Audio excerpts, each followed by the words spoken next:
कल हमने कहाँ तक पढ़ा था? गुरुदेव कल उच्च के और नीच के ग्रह लिखवाए थे हाँ, याद और आ गया। उनके अंश लिखवाए थे। हाँ हाँ, बराबर है। लेकिन गुरुजी कल बहुत अच्छा था, मेरे को वो याद भी हो गया जल्दी से। क्या बात है, अभिनंदन। जी गुरुजी। अच्छा, ये बताइए, हमने ग्रहों के वर्ण ब्राह्मण क्षत्रिय वैश्य शूद्र लिख लिया ना? रंग लिख लिया।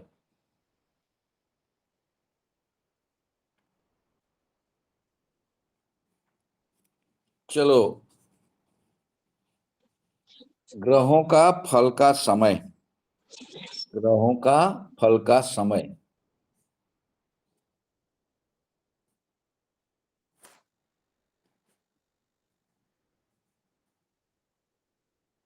टाइटल बना लीजिए, ग्रहों का फल का समय।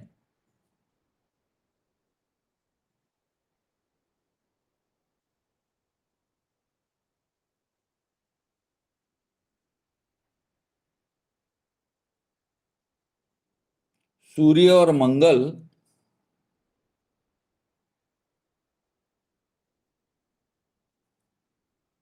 शुरुआत में फल देते हैं। क्या गुरुजी? सूर्य और मंगल शुरुआत में फल देते हैं।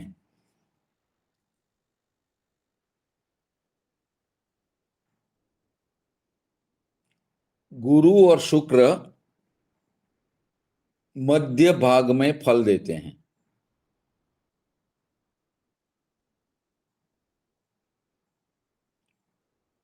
चंद्र तथा शनि अंत भाग में फल देते हैं। ठीक है। अब उसमें विशेष करके नीचे लिखिए,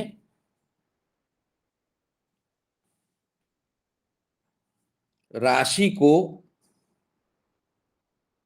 3 हिस्सों में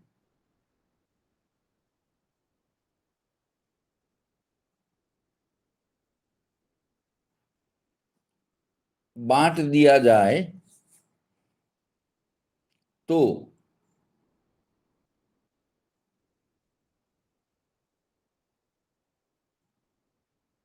आदि ब्रैकेट में शुरुआत, आदि ब्रैकेट में शुरुआत,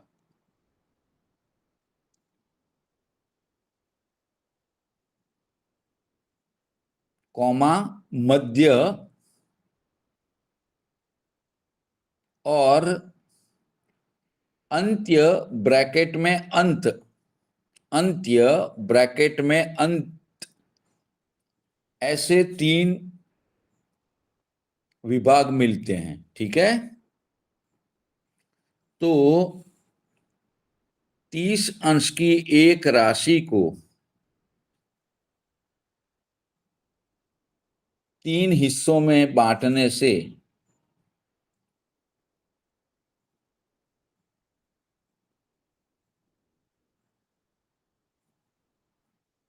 पहला 0 से 10 अंश का भाग आदि ब्रैकेट में शुरुआत का हिस्सा मिलता है। दूसरा 11 अंश से 20 अंश का मध्य भाग मिलता है। तीसरा 21 अंश से लेकर 30 अंश।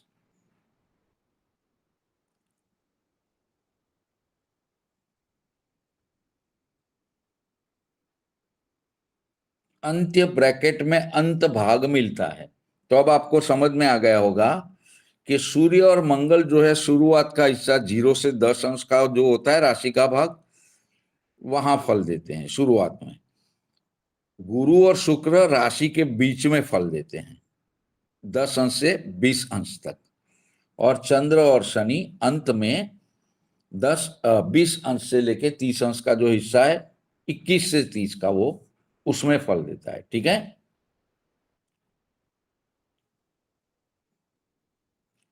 अब आचार्य जी, इसको थोड़ा सा एग्जाम्पल के साथ समझाएंगे? जो लिखवाया है ये तो पूरा समझ में आ गया। वो जब कुंडली देख लेंगे ना, ग्रहों का गोचर भ्रमण आएगा, तब समझ में आएगा भाई साहब। हाँ, अच्छा ठीक है आचार्य जी। अब एक टाइटल बनाइए, ग्रहों का तेज के आधार पर विभाजन। ग्रहों का तेज के आधार पर विभाजन।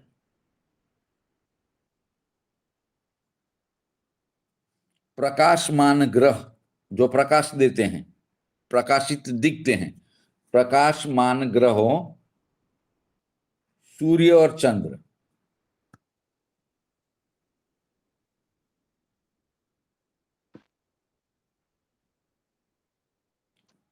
तारा ग्रह, गुरुजी फिर से बोला जाए। ग्रहों के तेज के आधार पर ग्रहों का विभाजन। तेज, प्रकाश के आधार पर ग्रहों का विभाजन। पहला लिखिए प्रकाशमान ग्रह।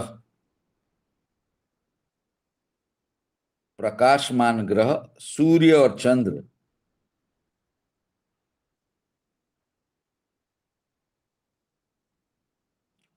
तारा ग्रह मंगल, बुध, गुरु, शुक्र, शनि। ये ग्रह तारा के स्वरूप में, स्टार जिसे बोलते हैं ना इंग्लिश में, तारा के स्वरूप में होते हैं। उसके नीचे लिखिए अप्रकाशित ग्रह। राहु और केतु। अप्रकाशित ग्रह राहु और केतु ये छाया ग्रह हैं, अप्रकाशित ग्रह कहे जाते हैं। ठीक है, यहां तक हो गया सबको?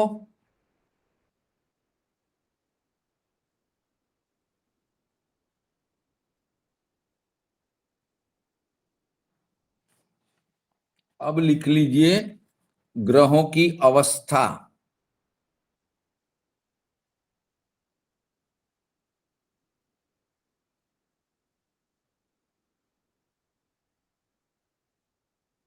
पहली जागृत अवस्था, दूसरी स्वप्न अवस्था, तीसरी सुप्ता, यानी सुप्त अवस्था में कुछ करता नहीं, पड़े रहता है व्यक्ति, सुस्त वैसा वाला सुप्त अवस्था। ठीक है,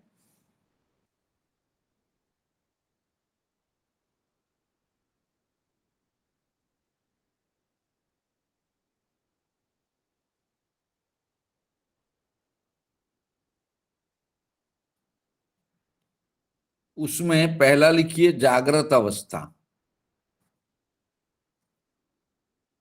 ग्रह अपने नवमांश में या उच्च राशि के नवमांश में होगा तो वो जागृत अवस्था में होता है।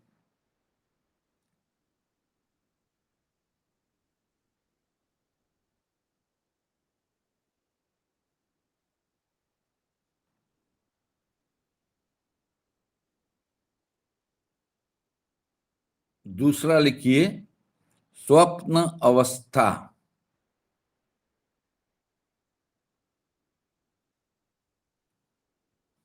मित्र नवमांश में ग्रह स्वप्न अवस्था में होता है। स्वप्न अवस्था, मित्र के नवमांश में ग्रह स्वप्न अवस्था में होता है।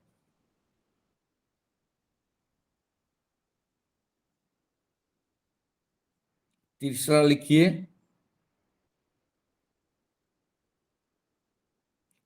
सुप्ता अवस्था। सुप्त अवस्था शत्रु राशि या शत्रु राशि के नवमांश में होगा। शत्रु राशि या शत्रु राशि के नवम अंश में ग्रह होता है तो सब सुप्ता अवस्था, मतलब ये सुप्ता अवस्था वाला ग्रह फल देने के काबिल नहीं होता है, अपनी फल देने की क्षमता गंवा देता है वो। ठीक है, वो आगे जब पढ़ेंगे सब समझ में आ जाएगा। ठीक है,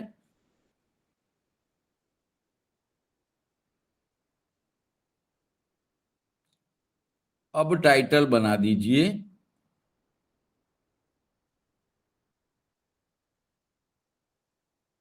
ग्रहों के वस्त्र। ग्रहों के वस्त्र।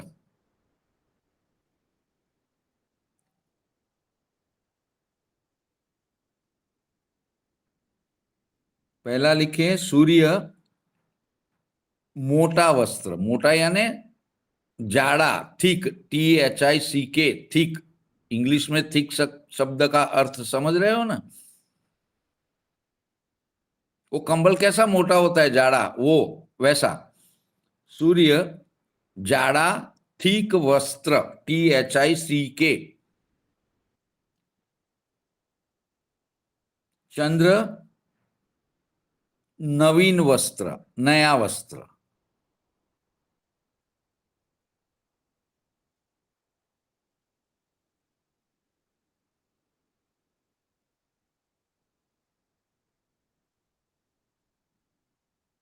मंगल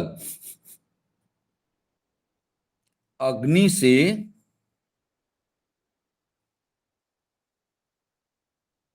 छेद हुआ हो, अग्नि से छेद हुआ हो ऐसा वस्त्र।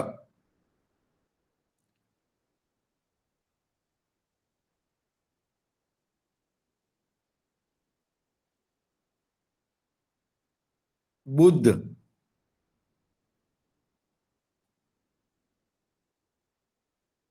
अभी कुछ मत लिखिए, मैं समझा रहा हूं। मान लीजिए कि हमने कोई वस्त्र परचेस किया, सालों तक उसको यूज नहीं किया, वो पड़ा रहा, तो वो पड़ पड़ के सड़ जाता है, कैसा हो जाता है? सड़ जाता है ना, खराब हो जाता है। काला उसको पीला जैसा हो जाता है। हाँ, और जो बहनें बहुत समय तक साड़ी का इस्तेमाल नहीं करती तो उसे उठाते हैं, तो जहां से उसने फोल्ड की होती वहां से वो फटती है। उसको क्या बोलते हैं?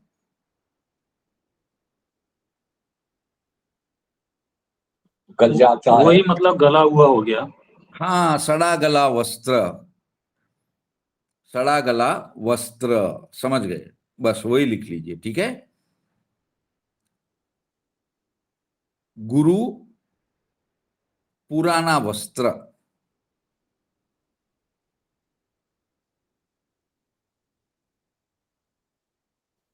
गुरु का है ये पुराना। वस्त्र। गुरु गुरु का है ना। हाँ, गुरु गुरु।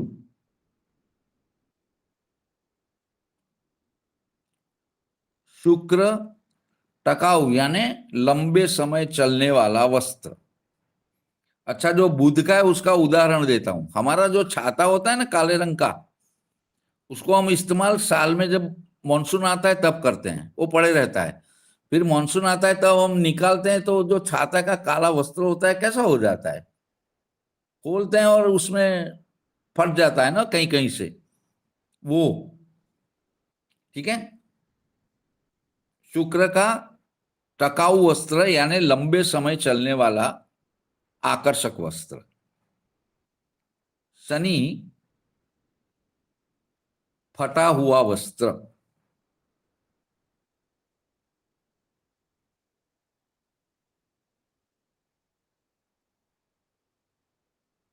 राहु चित्र विचित्र वस्त्र।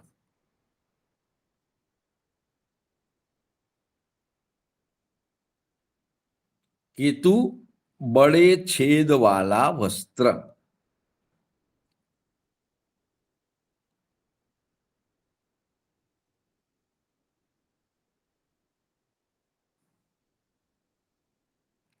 अब इसका कैसे प्रयोग आता है कुंडली में? मान लीजिए किसी की कुंडली में प्रथम भाव में राहु है, तो आप ऑब्जर्व करना, वो जो व्यक्ति होता है ना, उसकी एक तो आंखें बड़ी बड़ी होती है, शरीर का जो कद होता है उसके समान आंखें उसकी बड़ी होती है, और उसने जो वस्त्र परिधान किए होते हैं वो भले ब्रांडेड होते हैं, लेकिन जब हम देखते हैं तो हम उसको कमेंट करेंगे कि भैया इतना ब्रांडेड महंगा वस्त्र खरीदा, लेकिन यार उसके कलर डिजाइन ये सब तो देख, ये अच्छा नहीं लग रहा है। वैसा होता है।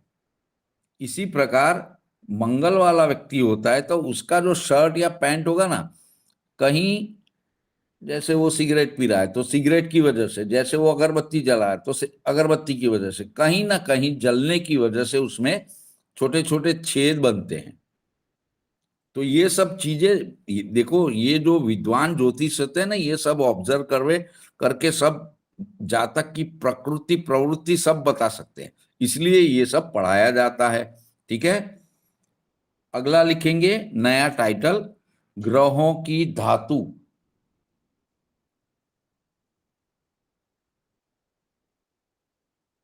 ग्रहों की धातु इसलिए याद रखनी है, जब उपाय किए जाते हैं तो ग्रहों की जो धातु होती हैं उसका दान किया जाता है, इसलिए ये याद रखना जरूरी होता है। ग्रहों की धातु सूर्य, कॉपर, तांबू।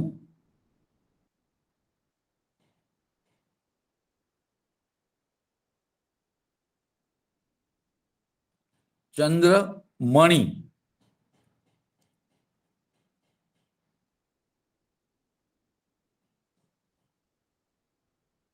मंगल, सुवर्ण।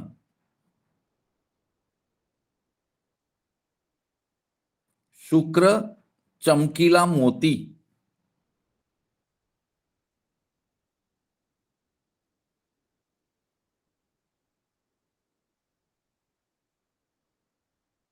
शनि, लोखंड।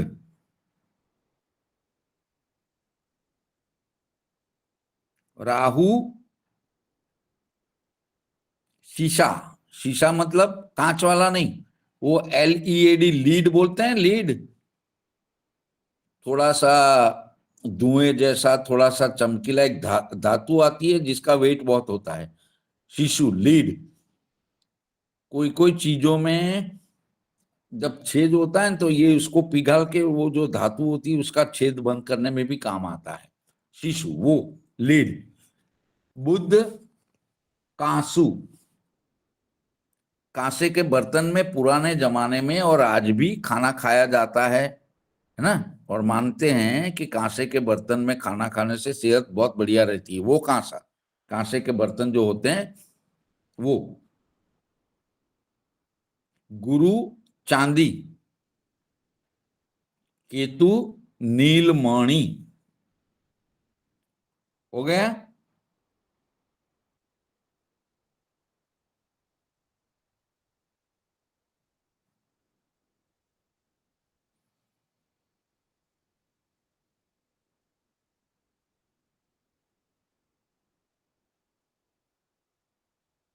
अब सर टाइटल बना शनि दीजिए। का बता, शनि का फिर से बता दी। शनि का लोखंड, लोखंड, आयरन। अच्छा,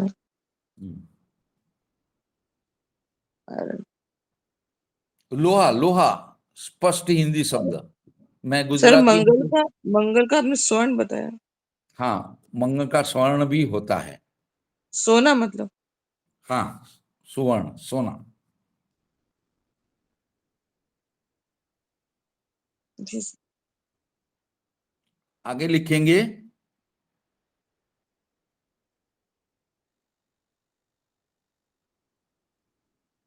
ग्रहों के नंग और जप की संख्या।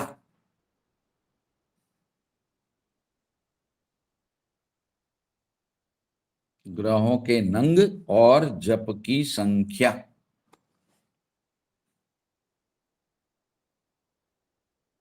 एक टेबल बना लीजिए।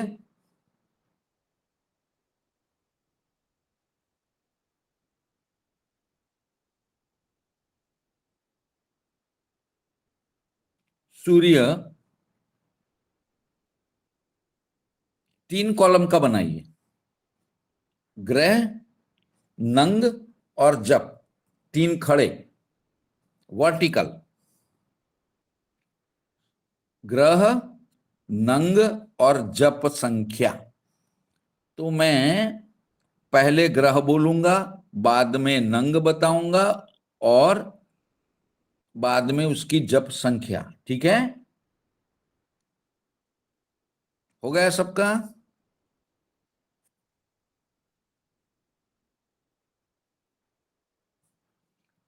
पहला लिखिए सूर्य, नंग माणिक्य, जप संख्या 7000, 7000।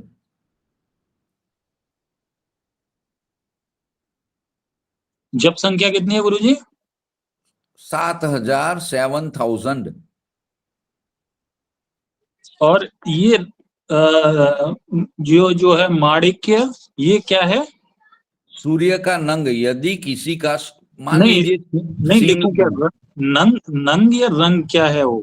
नंग, रत्न, नंग। नग नग अच्छा, रत्न। नग। ओके। रत्न। आप लोग नंग बोलते होगे, हम लोग नंग बोलते हैं ना। ओके। जो, रत्न, रत्न भी बोल सकते हैं ना इसको। हाँ, रत्न भी रत्न, बोल सकते रत्न, हैं। रत्न लिख दीजिए, रत्न, जी जी। मैं कह रहा हूँ ना, रत्न। रत्न। सूर्य का माणिक्य, जप संख्या 7000, 7000। चंद्र का मोती,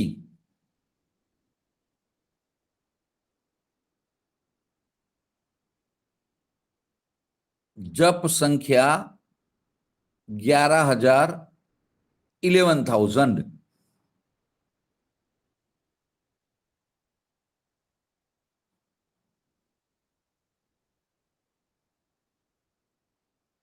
मंगल,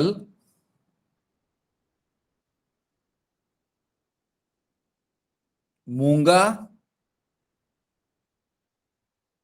हिंदी भाषी लोग ज्यादातर इसको मूंगा ही बोलते हैं। बोलते हैं। जी, मुंबई बोलते हैं। हाँ, उसकी जप संख्या है 10,000। हमारे गुजरात में उसको परवाड़ू बोलते हैं, लाल रंग का जो आता है ना, जो आपने देखा होगा कि जो समुद्र का किनारा होता है ना, वहां एक एकदम लाल चमकीला जीव जंतु घूमते रहता है, परवाड़ू। वैसा कलर का ये होता है, इसके लिए परवाड़ू भी बोलता है। जी। ठीक है, तो मंगल, मूंगा 10,000।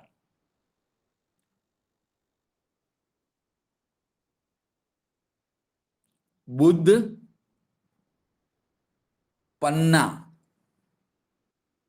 पन्ना हरे रंग का होता है। ये अभी जो मेरा आईडी में स्क्वायर में जो ग्रीन कलर दिख रहा है आपको, वैसा वाला पन्ना, इससे भी थोड़ा डार्क होता है। ठीक है, पन्ना, जप संख्या 4000।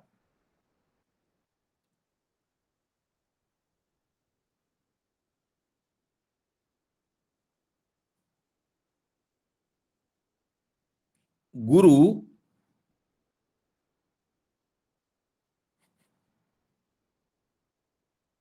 पुखराज,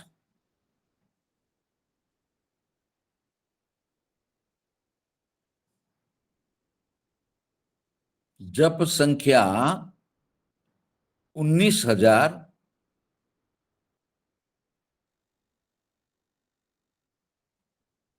बगल में लिख दीजिए कि यदि पोखराज न हो तो टोपास, TOPAZ,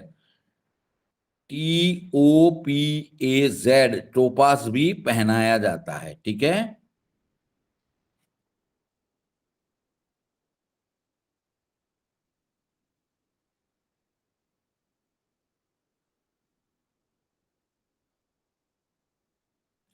शुक्र, हीरा, हीरा, डायमंड, डायमंड देखा है ना सबने, डायमंड कीमती आता है बहुत। शुक्र, हीरो, हीरा, इंग्लिश में डायमंड, DIAMOND, डायमंड, जप संख्या 16,000।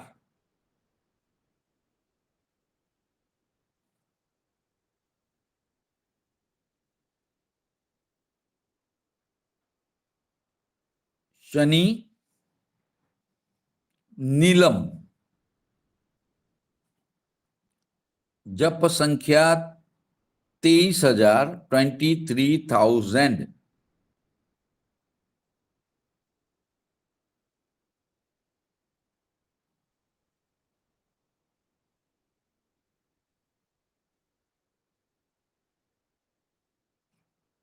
राहु,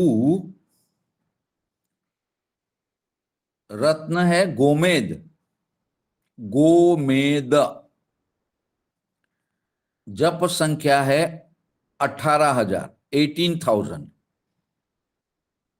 क्या है नग, क्या है गुरुजी? गोमेद, इंग्लिश में शब्द बोलूं, GOMED, गोमेद। जी। केतु, लहसुनिया, नहीं, जब केतु संख्या और बता दीजिए गुरुजी राहु की। 18,000, 18,000। जी।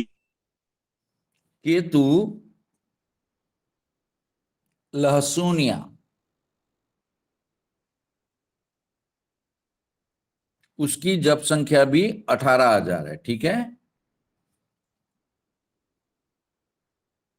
गुरुजी जप संख्या का मतलब क्या है यहाँ पे? अगर आपको कोई ग्रह परेशान कर रहा है, ग्रह की शांति करनी है या ग्रह को बल देना है, तो वो ग्रह के जो मंत्र होते हैं वो मंत्र करने पड़ते हैं।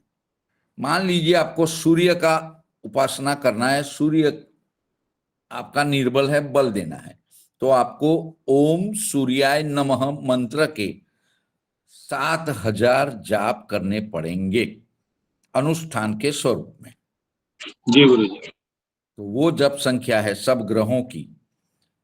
चलो नीचे विशेष में लिखें, ये बहुत इंपॉर्टेंट है, नीचे विशेष में लिखें, कलयुग में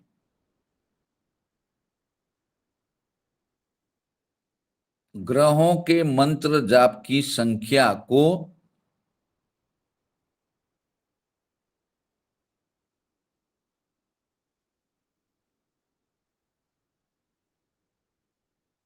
चार गुना ज्यादा करना पड़ता है,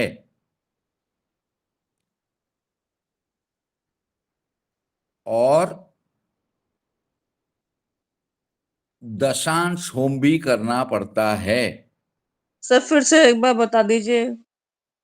कलयुग में हम्म, ग्रहों की जप संख्या 4 गुना ज्यादा करनी पड़ती है और दशांश होम करना पड़ता है। अब इसको समझा रहा हूं। मान लीजिए मुझे बुद्ध की उपासना करनी है, तो कितने मंत्र बताए हैं? 4,000। कलयुग में 4 गुना जाना ज्यादा, यानी 16,000 जप संख्या करनी है मुझे अनुष्ठान में। 16,000 के 10% कितने हो गए? 16। 1600। हाँ, 1,600 मंत्र दशांश होम के स्वरूप में और भी करने पड़ेंगे। आ गया समझ में? कलयुग में हर एक मंत्र को 4 गुना ज्यादा करना पड़ता है, तब फल की प्राप्ति होती है। यानी सूर्य के किए तो 28,000 करेंगे और 28,000 का 10% निकाल के वो दशांश होम भी करना पड़ता है। इस प्रकार हर एक ग्रह के लिए। ठीक है, आ गया सबको समझ में? जी गुरुजी। अच्छा, अब ग्रहों को रहने की जगह, ग्रह कहाँ विराजमान होते हैं वो, हाँ बोलिए बैजू भैया, कुछ पूछना चाहते हैं? नहीं गुरुजी। ठीक है, ग्रहों का रहने का स्थान,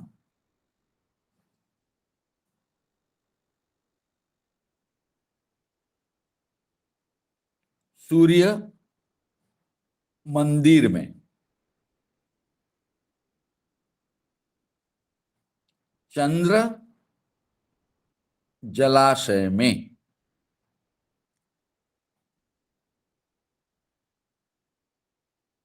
मंगल अग्नि की जगह में,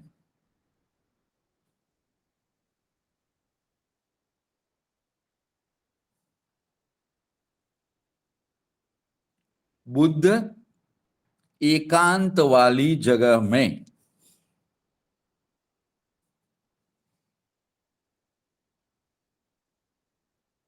गुरु तिजोरी में, शुक्र शयन खंड में,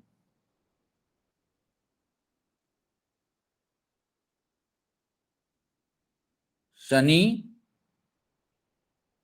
मलिन जगहों पर, मलिन माने खराब गंदी होती है वो, शनि मलिन जगहों में। अब राहु केतु का लिख लीजिए। पहले मैं समझा देता हूं क्या कहना चाहता हूं, फिर आप हिंदी शब्द बताइए। बहुत जगह पेड़ के नीचे हम बहुत सारी चींटियों को देखते हैं, तो वो चींटियों ने अपना दर बनाने के लिए मिट्टी को ऊपर नीचे किया होता है। वो मिट्टी छोटे छोटे छेद वाली इकट्ठी होके जो दिखती है, उसको आप क्या बोलते हो? चींटियों की बम्बे भी बोल देते हैं, यहाँ पे इस हमारी साइड में कोई चींटी नाड़ भी बोल देता है आचार्य जी। हाँ, तो जो वैसी जगह होती है, राफड़ा नहीं बोलते हैं कि पूरा राफड़ा फट गया, बहुत सारी चींटियां निकल आई, मकोड़े निकल आए, तो वो जगह कैसी हो जाती है? वहां राहु केतु का वास होता है। आप अपने हिसाब से लिख सकते हैं।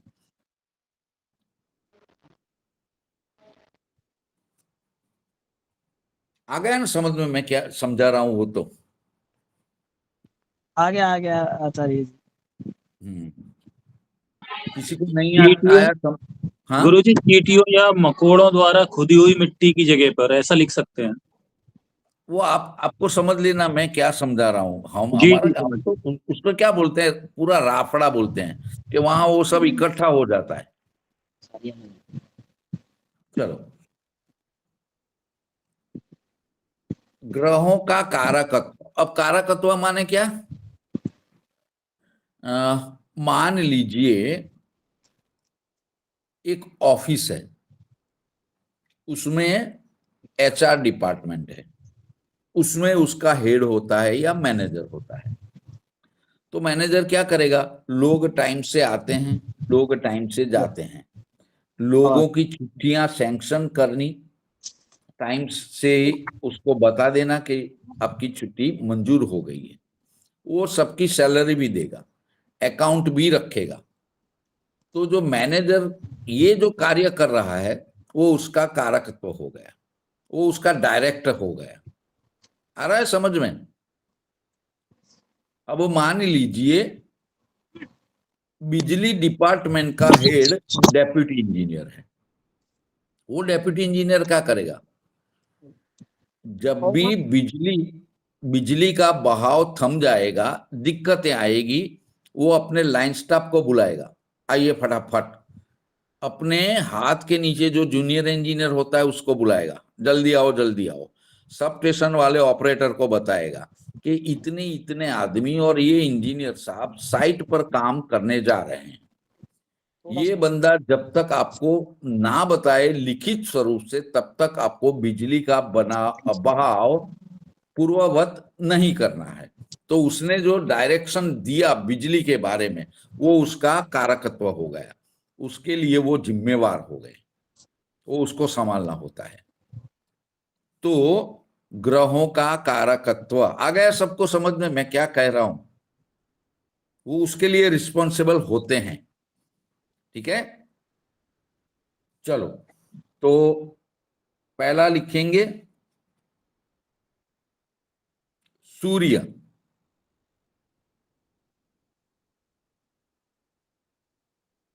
आत्मा, यानी सूर्य हमारा आत्मा रिप्रेजेंट कर रहा है। कुंडली में सूर्य की अवस्था पर से उस व्यक्ति का आत्मा कैसा होगा बता सकते हैं। सूर्य आत्मा, तेज, तेज है ना, सूर्य प्रकाश पुंज है वो, तेज, चमकीलापन, प्रसिद्धि,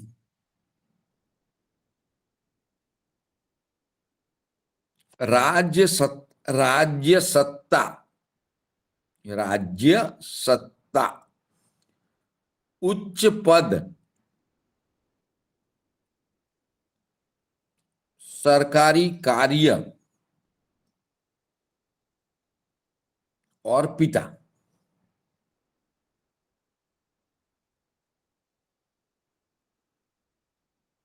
हो गया।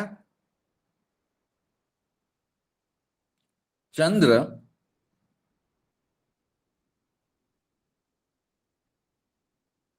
मन, यानी चंद्र हमारा मन रिप्रेजेंट करता है, कारकत्व यानी वो चीज से उसी का आधिपत्य रहता है। चंद्र मन।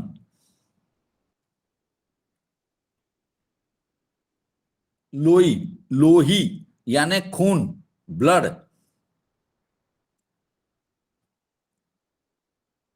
विचार, हमारे मन में जो विचार आते हैं वो विचार। तमाम प्रकार के सुख, माता।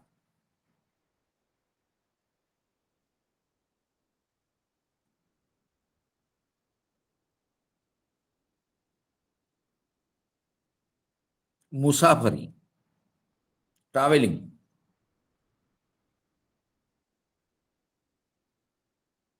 सर रिपीट रिपीट कीजिएगा लास्ट वर्ड, माता के बाद। ट्रैवलिंग, ट्रैवलिंग ट्रैवलिंग मीन्स घूमना। घूमना, यानी पहले भाव में चंद्र होगा ऐसा व्यक्ति घुमक्कड़ होगा, उसको घूमना पसंद होता है। ठीक। चलो, अब चंद्र के नीचे लिखेंगे, पहले सुन लीजिए। हमारे ब्लड में दो प्रकार के सेल होते हैं। एक श्वेत कण, श्वेत माने सफेद, श्वेत कण। दूसरा रक्त कण, लाल। डॉक्टर साहिबा बताएगी आगे। तो जी जो सर। श्वेत, जो श्वेत कण होता है, श्वेत सफेद कण, वो चंद्र के आधिपत्य में आते हैं। और जो हमारे शरीर में, अब आप समझ जाएंगे सब कि चंद्र का आधिपत्य मुसाफरी पर क्यों है। हमारे ब्लड में जो सर्कुलेशन होता है फास्ट होते रहता है, घूमता है ना। हृदय हमारा पंप है, पंपिंग करता है। सर से लेके पांव के अंगूठे तक ब्लड जाता है, वापस आता है, शुद्ध होता है, जाता है। 24 घंटे निरंतर यह कार्यवाही चलती है। तो चंद्र जो है ब्लड का कारक है, श्वेत कण का कारक है चंद्र। यानी चंद्र दूषित होगा, रोग भाव से जुड़ा होगा, जहां तक के ब्लड में श्वेत कणों की दिक्कत जिंदगी में कभी ना कभी तो आएगी। उसकी दशा महादशा अंतरदशा जब आएगी तब ये होता है। तो चंद्र श्वेत कण का कारक होता है। आ गया समझ में? जी सर। सबको समझ में आ गया? ये डॉक्टर है, वो अच्छी तरह से जानती है। सबको समझ में आ गया ना? जी गुरुजी, जी आ गया समझ में। जी। मंगल उत्साह, पराक्रम, साहस,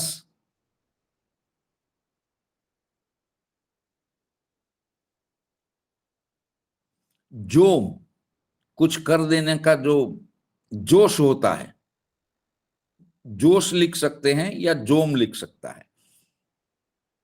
शक्ति, पराक्रम, साहस, जोम कुछ कर गुजरने की ख्वाहिश, मज्जा, ब्लड प्रेशर बीपी, और रक्त कण का कारक होता है।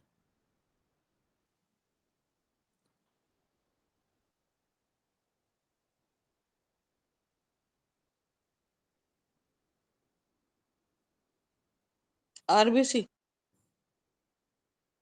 हाँ, रेड ब्लड सेल्स, सही। बुद्ध, बुद्धि, वाणी, जो हम बोलते हैं, वाणी, भाषा, चमड़ी,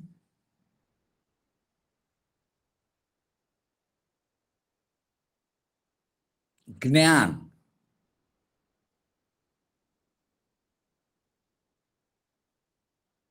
सर फिर से रिपीट कर।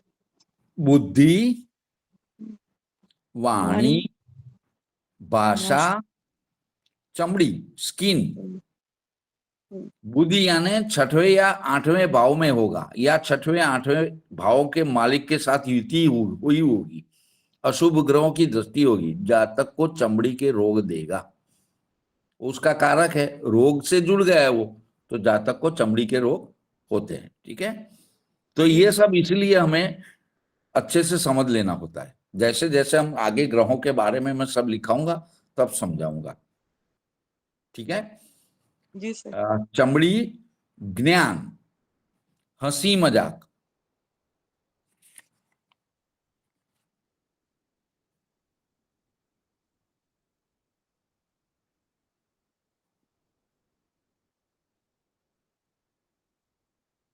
हो गया।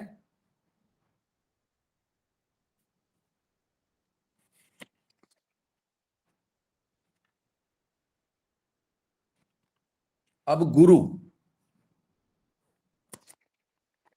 अच्छा बुद्ध में लिख लीजिए, हम सब जो कार्य कर रहे हैं वो क्या कर रहे हैं अभी? एस्ट्रोलॉजी। एस्ट्रोलॉजी। बुद्ध ज्योतिष का कारक भी है, बहुत अच्छे से याद रखना है। देखो इनको पता है, बुद्ध ज्योतिष का कारक है। अब बुद्ध और गुरु में क्या अंतर है वो भी मैं समझा देता हूं। हम जब बोलते हैं तो क्या बोलते हैं? ज्योतिष विद्या, है ना। तो हम जब पढ़ाई करते थे तब गुरु हमें क्या देते थे? शिक्षा देते थे, ज्ञान देते थे। वो हम ग्रहण कर लेते थे, याद कर लेते थे, नोटबुक में लिखते थे, पढ़ाई करते थे और उसका उपयोग करते थे। तो गुरु ने जो दे दिया वो ज्ञान है, और हमने जो ग्रहण करके इस्तेमाल किया वो विद्या है। इसीलिए बुद्ध ज्योतिष विद्या का कारक, ये याद रख लीजिए, कभी कंफ्यूज नहीं होना है। गुरु जो देते हैं वो ज्ञान है, और बुद्ध के पास जो होता है विद्या। विद्या होती है। तो बुद्ध पावरफुल है, व्यक्ति की वाणी और विद्या, उसकी वाणी में भी विद्या की असर दिखेगी, बुद्धि वाली विद्या वाली बातें करेगा। ठीक है। जी। गुरु, गुरु देते हैं ज्ञान, शिक्षा देते हैं ना, इसलिए ज्ञान।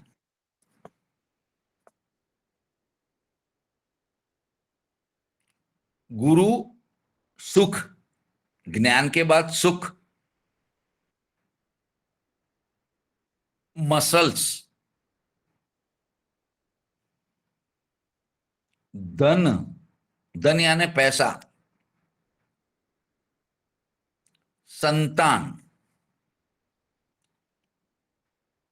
मेदस्विता, मोटापन, मेदस्विता, है ना। यानी प्रथम भाव में गुरु, या प्रथम भाव को जब गुरु देखता है, दूसरे अशुभ ग्रहों का प्रभाव नहीं है, गुरु ही उसके मालिक है, उसी को देख रहा है। जातक के शरीर पर मेद चर्बी होगी, शरीर चर्बी युक्त हो सकता है। ठीक है। शुक्र,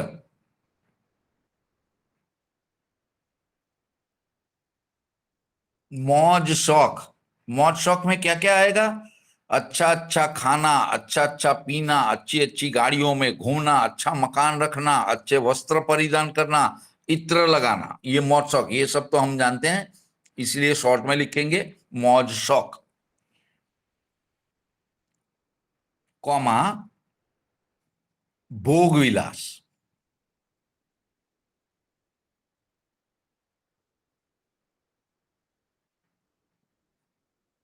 भोग और विलास दो शब्दों को समझ लीजिए, शुक्र क्या है आपको समझ में आ जाएगा। ठीक है। मौज शौक, भोग विलास, ऐश्वर्य, ऐश्वर्य यानी क्या? सभी प्रकार के सुख के साथ हृदय की शांति और प्रसिद्धि भी होती है, वो ऐश्वर्य। ठीक है, यश, पद, धन और शांति, ये सब ऐश्वर्य। तो मौज, शौक, भोग विलास, ऐश्वर्य, शुक्र वीर्य का कारक होता है। शुक्र शुक्राणु का कारक होता है। शुक्र काम वासना का भी कारक है। अब यहां समझें, शुक्र का आधिपत्य या शुक्र वीर्य के, काम के और शुक्राणु के कारक हैं। तो पुरुष की कुंडली है, शुक्र जो है शून्य अंश के होंगे। पुरुष की कुंडली के लिए 7वां भाव काम क्षेत्र और शादीशुदा जिंदगी का कारक शुक्र होता है।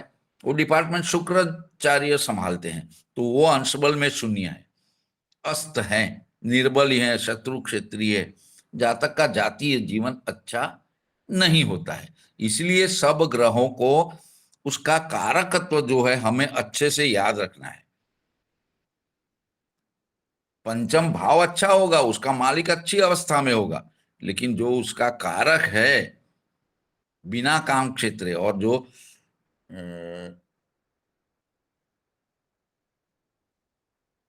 जन्म देने वाली जो क्रिया होती है उसका कारक शुक्र, उसमें ही बल नहीं है। शुक्र लड़के के लिए शादी का कारक बनता है। शुक्र शून्य अंश का है। जातक के पहले तो जातक को शादी होने में ही दिक्कत आ जाएगी, उसमें बल नहीं है। वो एक तो कारक है और सप्तम भाव का मालिक भी बन गया है, यानी शुक्र के हाथ में ही काम क्षेत्र है, शादी है, शादीशुदा जिंदगी का भोग विलास सब है, वो शून्य अंश के हो गए, निर्बल हो गए। जब अब लोग दूसरी कुंडलियां देखोगे तो ये देखने को मिलेगा आपको।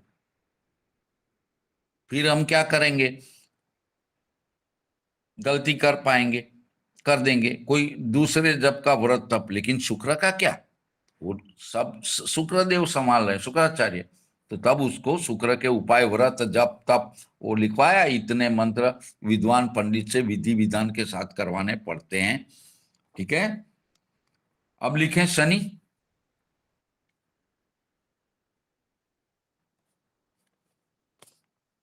शनि न्याय का कारक है। शनि कर्म का कारक है, न्याय कर्म। शनि कष्ट और पीड़ा का कारक है। शनि दुख का कारक है। हमारे शरीर में जो रक्त वाहिनी होती है, नस, धमनी और शिरा, शनि का उस पर प्रभुत्व है। तो इसको क्या बोलते हो, नस, धमनी, शिरा। समझ में आ रहा है सबको? आर्टरीज। आर्टरीज इंग्लिश शब्द है, सही है एकदम, आर्टरीज सही है। तो बाकी के लोगों को समझ में आ गया मैं क्या कह रहा हूं? नहीं समझ में आया आचार्य जी। अपना जो दाहिना हाथ है उसकी मुट्ठी बना लो। हाँ तो जो ग्रीन ग्रीन आपको दिखती है जहां रक्त घूमता है, हाँ ग्रीन, हाँ वो हाँ नस क्या बोलते हैं आप उसको? हाँ, आर्टरीज नस एंड वेन्स। वेन्स। हाँ, वेन्स वेन्स वेन्स हाँ जी। वेन्स, वेन्स वो है। ठीक है, आ गया सबको समझ में? हाँ जी आचार्य। चलो अब लिखेंगे ग्रहों के रोग।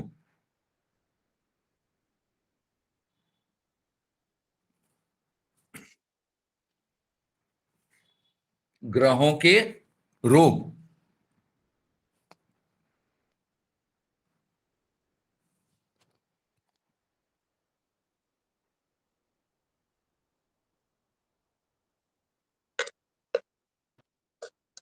गुरुजी, जी, राहु और केतु के बारे में नहीं बताया।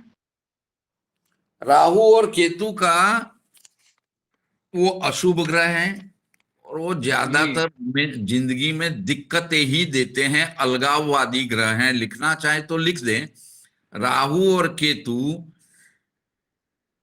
पीड़ात्मक, अलगाववादी यानी सेपरेशन वाले अलगाववादी ग्रह हैं। इनका इन चीजों पर और कारकत्व में लिखिए, अच्छा याद दिलाए, राहु केतु अलगाववादी और आकस्मिकता के कारक होते हैं।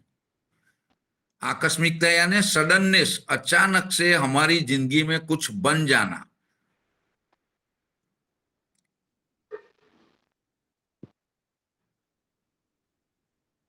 हो गया?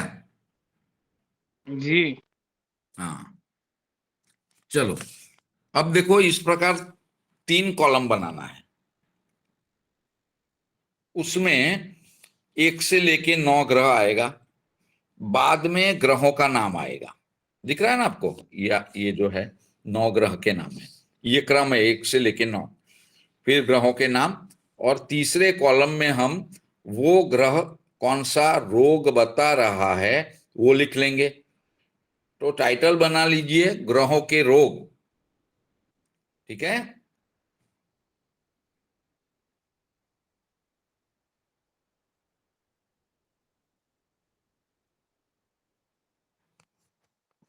चलो, पहला, मैं पहले नंबर बोलूंगा, बाद में ग्रह का नाम और वो कौन सा रोग रिप्रेजेंट कर रहा है वो। ठीक है?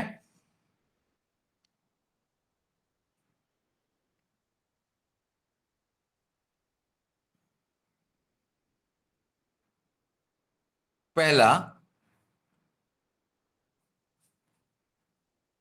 सूर्य।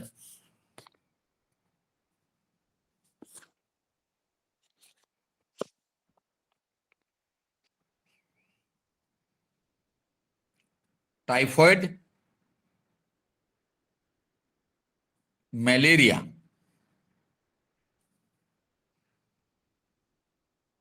बुखार, सर दर्द।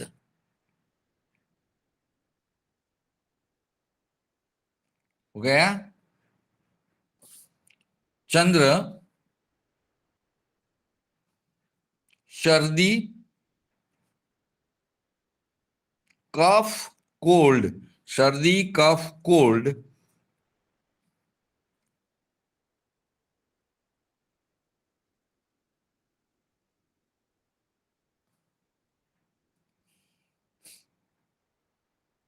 मंगल, अब चंद्र का कारकत्व खून पर भी है ना, लहू पर, श्वेत कण, तो पीलिया भी देता है। लिख लीजिए, सर्दी, कफ, कोल्ड और पीलिया। पीलिया समझ में आ रहा है सबको? जॉन्डिस। जॉन्डिस, पीलिया, वो भी आप तो डॉक्टर है, जानती है, साइंटिफिक खून से रिलेटेड बीमारी है ना। मंगल, अग्नि से जलना, सूजन,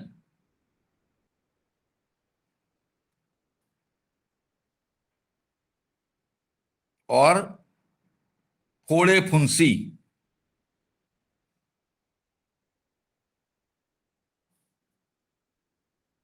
बुध,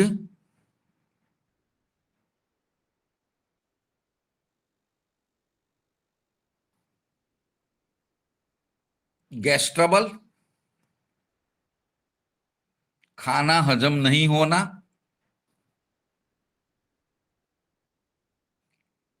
चमड़ी के रोग,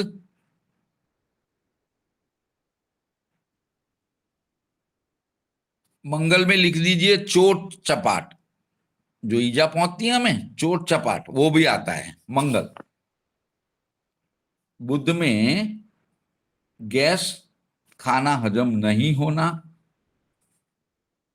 संग्रहणी। संग्रहणी यानी जो हमारा छोटी आंत बड़ी आंत होती है ना, उसमें अशुभ तत्वों का, पानी का, सबका इकट्ठा हो जाना, संग्रहणी। गैस, खाना हजम नहीं होना, संग्रहणी और शूल, चमड़ी के रोग, बुध। गुरु,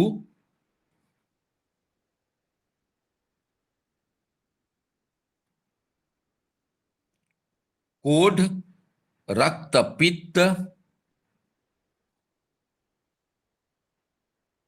और जो गुड़ गुमड़ होते हैं उसमें पस निकलता है, गुड़ गुमड़ और पस निकलना, ठीक है। पेट के दर्द, यानी गुरु अभी आपका निर्बल है मकर राशि का, या फिर 6वें 8वें से संपर्क कर रहा है, पेट के दर्द की दिक्कत होती है, ठीक है। गुरु, गुड़ गुमड़, पस निकलना, कोढ़, रक्तपीत और पेट के दर्द। शुक्र, डायबिटीज, एड्स, सिफिलिस और सभी प्रकार के गुप्त दर्द जो जातक अपनी रहन सहन के गलत तौर तरीके आजमाता है, इधर उधर भटकते रहता है स्त्रियों के संसर्ग के लिए, उससे जो गुप्त दर्द होते हैं वो डायबिटीज, एड्स, सिफिलिस, गुप्त दर्द, ठीक है, हो गया। शनि, संधिवा, जो मतलब हमारे जॉइंट्स है वो जकड़ जाते हैं, संधिवा।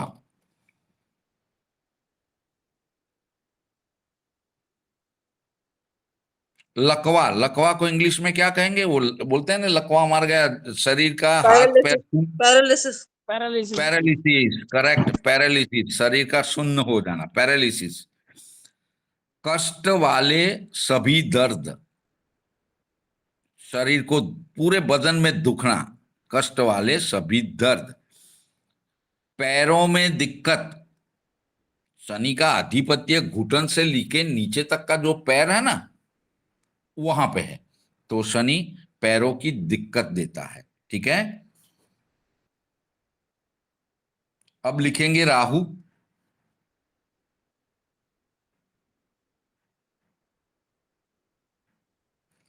सुना होगा कि इसको वायु चढ़ गई, क्या बोलते हैं इसको, फिर उसको जूता सुंगाते हैं, वो प्याज हाथ से तोड़ते हैं मिर्गी मिर्गी मिर्गी।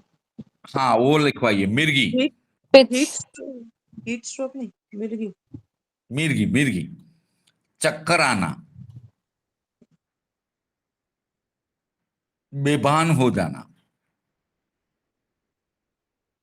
और पागलपन।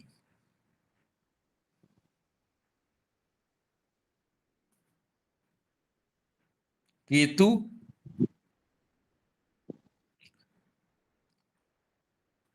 दादर, खस और खुजली। खस तो अभी तो बहुत कम लोगों को होता है, पहले होता था, पता है, वो उसको बहुत खुजली आती थी, फिर उसमें से पस जैसा निकलता था, और वो यदि किसी को छू भी लेता था तो उसको भी हो जाता था, कोड तो वो कोड। है। नहीं कोढ़ नहीं, कोढ़ में तो चमड़ी में सफेद दाग आते हैं। हाँ। अभी नहीं क्या होती है, पहले बहुत होता था ये। दादर, वो दादर क्या होता है, जैसे हमारा अंडर आर्म होता है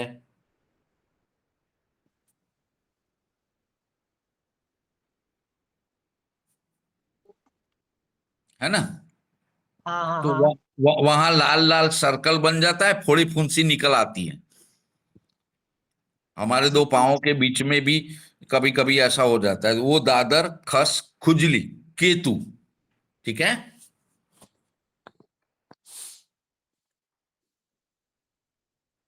तो अभी 12:05 हो गए, रिकॉर्डिंग में भी दिक्कत आएगी, तो अभी कक्षा को विराम देंगे। सुनील भैया।